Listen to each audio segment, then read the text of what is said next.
what happened in the 1980s so that everyone everywhere of all ages started getting fat? These lines, they're hard to see with the projector, but basically around here in the 70s, coming into the 80s, all ages, everyone started getting fat. So in engineering, and again, I was 25 years in complex problem solving, which is multi-factor, complex issues leading big teams. And it ain't easy, but you got to have a lot of discipline. But when something like that happens, you actually smile because you say, we're going to have this in no time. Because when everything falls out of bed together suddenly, that's what you dream of, because those problems are relatively easy to solve. Whereas when things slowly decline and come and go, and they're not consistent and they're intermittent, those can be really subtle and complex and interacting variables working together sometimes, not others.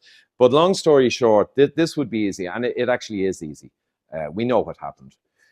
And there's hundreds of millions of people around the world who are asking the question, or should be, or maybe they don't think of it. They just think it's my genetics. They should be asking, well, what exactly was it? Maybe can I go back and use that knowledge and reverse it? And let me ask you something. If the rule you followed brought you to this, of what use was the rule?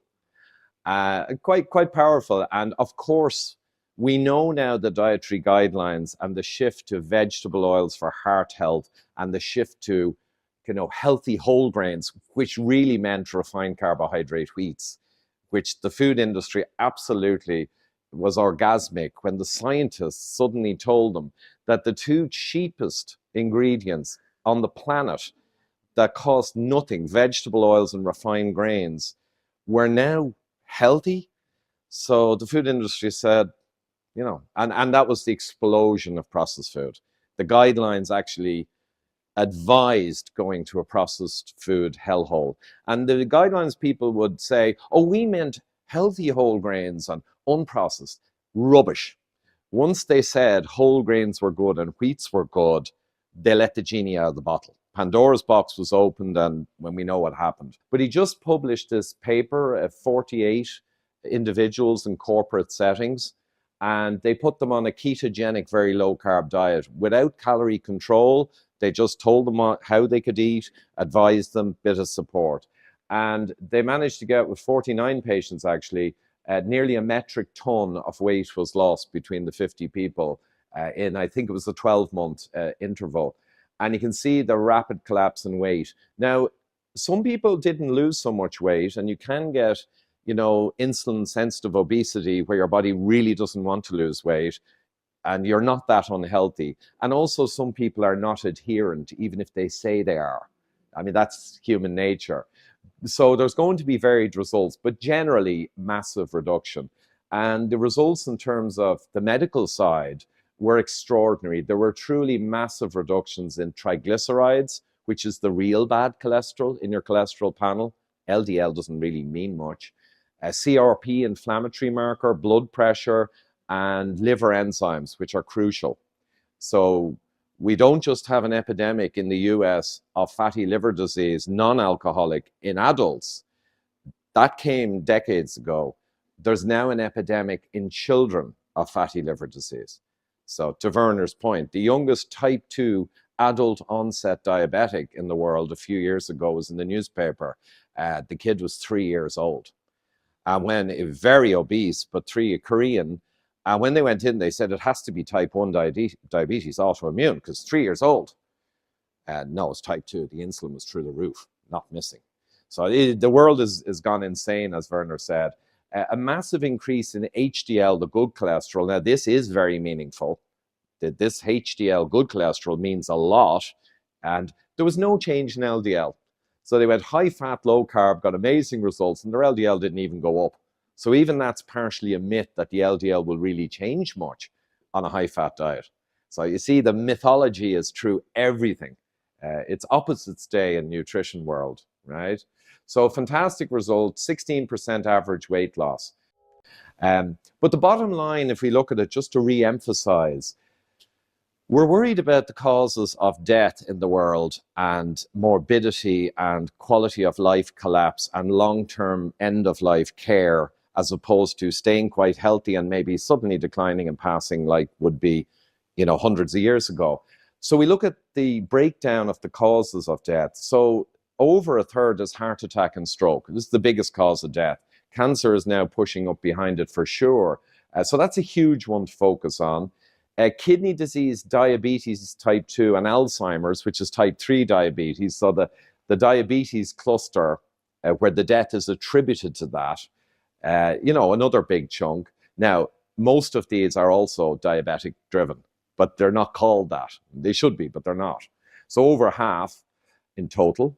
Cancers, most of the solid tumor cancers and the big killers in cancer, breast, colon, endometrial, the big killers that make up most of the cancer death, they're all intimately linked to insulin resistance, which is type 2 diabetes. So here you can see where this is going. And chronic respiratory, COPD, it's a hallmark of insulin resistance diabetes. It's almost diagnostic. COPD is almost diagnostic of highly insulin resistant person. So basically most of the pie relates to what we're talking about, insulin resistance. And then we've got accidents. Well, can't help you with that. Just be careful there, guys. And in here we've got the rest, flus, colds, coronavirus, and everything else is in this slice, which kind of gives a sense of perspective, perhaps. So let's address this risk. So let's look at it. This is me in 2013 in Singapore. I was in a crab meat place, very good. Engineer took the picture. I was very angry. I was quite a bit heavier. And I just discovered what I'm going to show you, what the root cause of disease, obesity, and everything was. So I was just about to embark on my journey of change. And it was a pretty big one. What I found out, because I had serum ferritin, GGT, and cholesterol were all crazy wrong. I didn't really know what they meant. I quizzed the doctor. What are the implications of these measures? Because I could see I was up at 2 or 3 sigma in the normal distribution of humans. They were way high, so I didn't know what they were, but I knew they were a problem. And they were standard blood tests. So I said, it's not like I got some weird blood test. What astonished me was the doctor was very vague. And as a leader in problem solving, I often have to interrogate leaders when I'm brought in to fix a problem when it's not getting fixed. And you got to be diplomatic, there's a lot of people stuff involved. But you do have to grill the leader and find out what they know. Do they know what they're doing? And clearly this doctor couldn't help me. I knew from the answers. Just wasn't really sure. Talked about whole grains and maybe lower your fat. And I knew that couldn't be anything to do with it. And I went to 2 more doctors and a professor of medicine who I was connected to. And astonishingly, the same problem. They gave me some tips and some things worth checking, but they didn't know. This is amazing. So I hit the books for 3 or 4 weeks and found out this. I found out without question that my problem was excessive carbohydrate. I didn't have any question because I'd gone through at this stage hundreds of published papers, and I did the root cause classic process, and I came to the irrefutable, in my mind, conclusion. I was excessive carbohydrate and I needed to take all the carbs and sugars out immediately.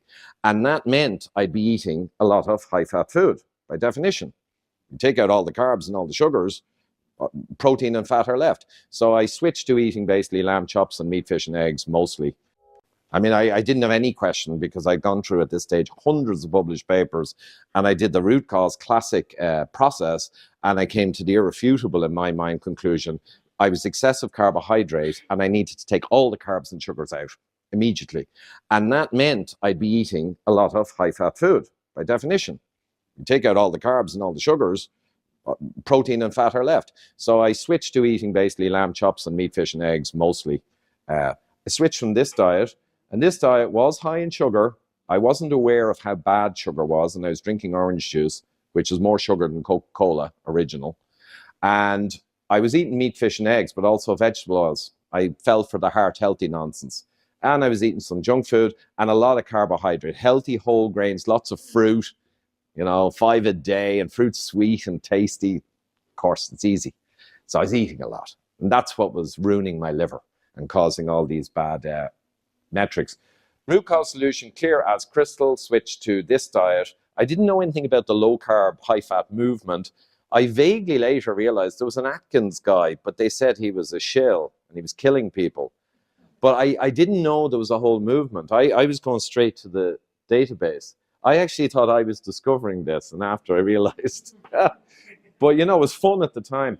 So Meat, fish, and eggs. Coconut was in, olives were in, high-fat foods were in, butter was back, olive oil instead of vegetable oil, double cream in the coffee, no problem. Avocados, I was realizing there's all these nutrient dense, and fish, of course, very good, small fish, fatty fish. So I switched to that, cut out all the sweet stuff, because that was a no-brainer. I mean, that was just obvious as hell that sugar was the problem and not fat. And I really minimized potatoes and things, but ate vegetables. So it was a complete volte-face switch. Later, I realized I'd gone on some kind of paleo, very low-carb diet. But at the time, I didn't really know about these movements. And mostly, though, it was meat and fish.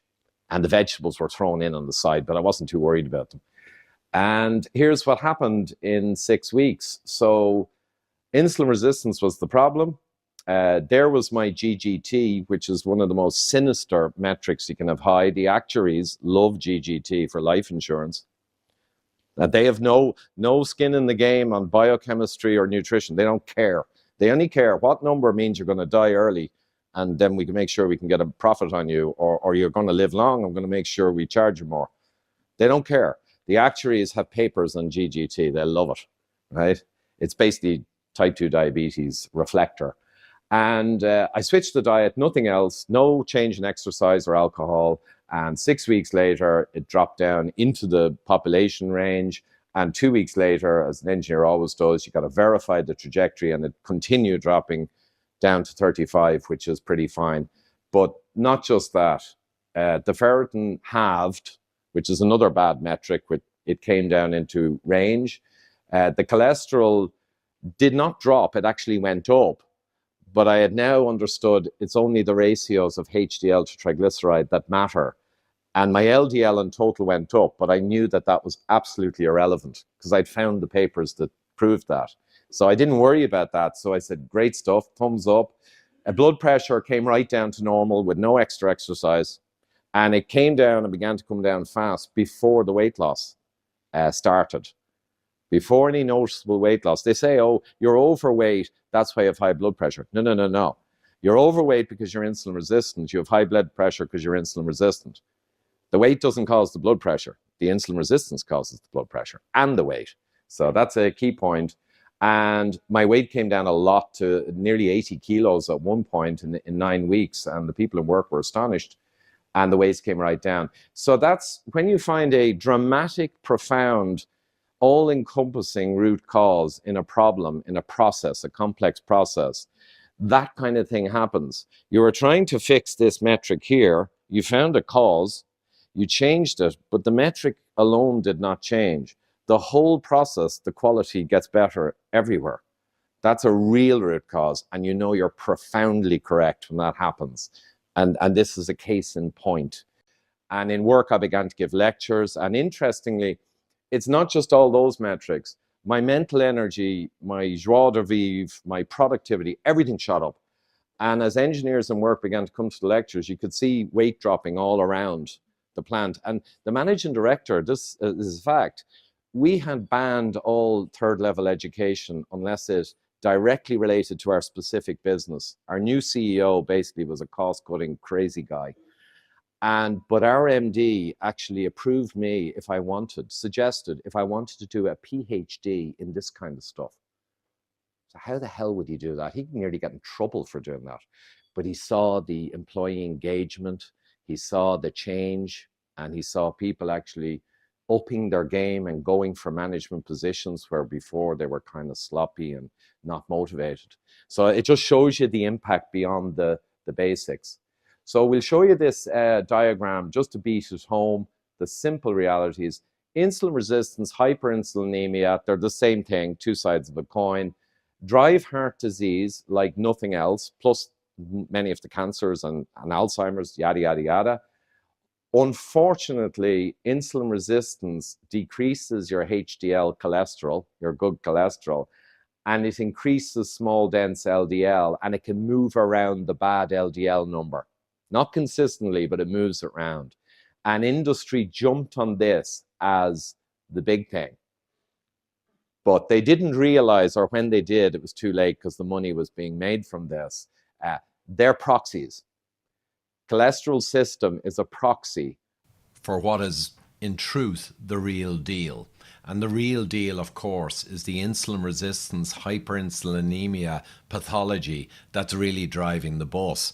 And the ironic thing is, if an engineer looked at this and internalized it, they would say, oh my God, this is terrible. We're actually focusing on a proxy and we're missing, the real game. We're missing what's actually happening, the root cause chain, the cause and effect chain. Let's listen to the experts. So there's 5 algorithms around the world that are used to decide whether or not you should go on medication for life. So they're a big deal, 30, 40 years development in them, and you put in the cholesterol and other factors and it gives your 10-year risk for a heart attack. And therefore you can make a decision whether preventative meds are needed. So I'm going to use their algorithms and put in a guy, middle-aged male, with a super high cholesterol of 8 and an LDL of more than 5 millimole, or more than around 190 milligrams in US units. Now, these kinds of numbers in a middle-aged male, any doctor, most doctors, would see these numbers and get a shock, right? They're going to ensure that the person gets a medication prescription immediately before leaving the office, because they're going to be genuinely worried this guy could have a heart attack and it's kind of my responsibility. So the prescription will be given, the person will go out with meds. But what if I put in the numbers to their algorithms such that this person is not insulin resistant? So you can put in no diabetes, you can put in no hypertension, like he's got good blood. You can put in the numbers such that you know that this person you're putting in is not insulin resistant. You know what the algorithms come out with? They come out with 3%, 4% risk. So 5% risk in a 10-year risk is too low to medicate. So their own algorithms validate what I'm telling you.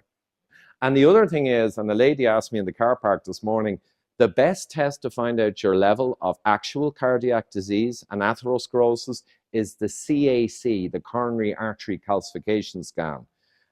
It doesn't involve injections. It's one quick scan. It's not always easy to get, but it tells you.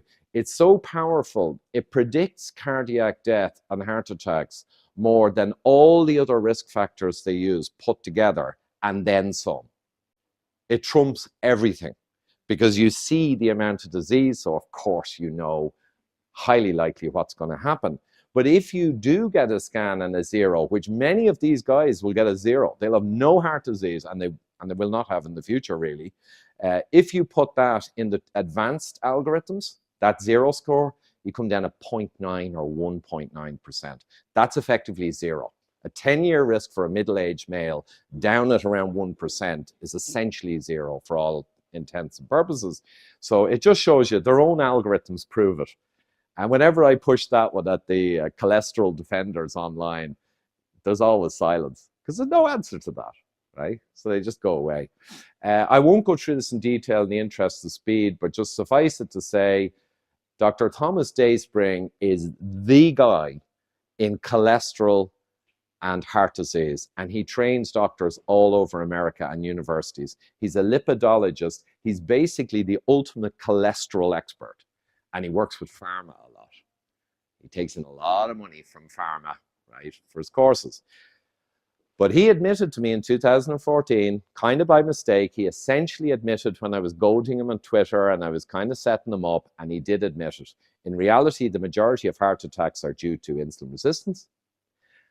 And LDL, bad cholesterol, is a useless predictor for cardiovascular issues unless it's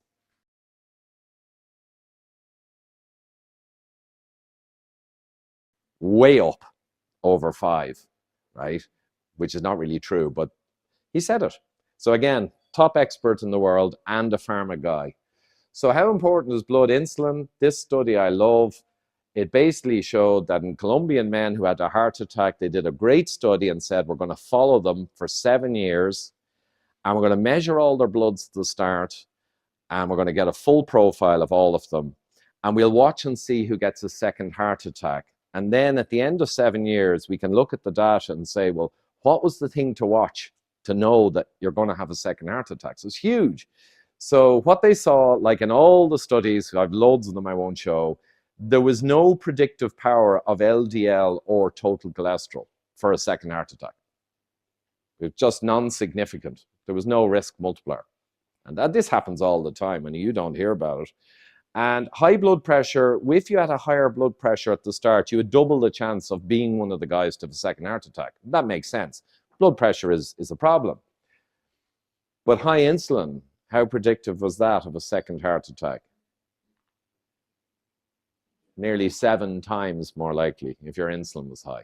So any engineer would know, or layperson to be honest, oh, obviously you got to be watching your insulin. Yeah, obviously. And just a quick point, and Dr. David Unwin has done lovely papers on this and others.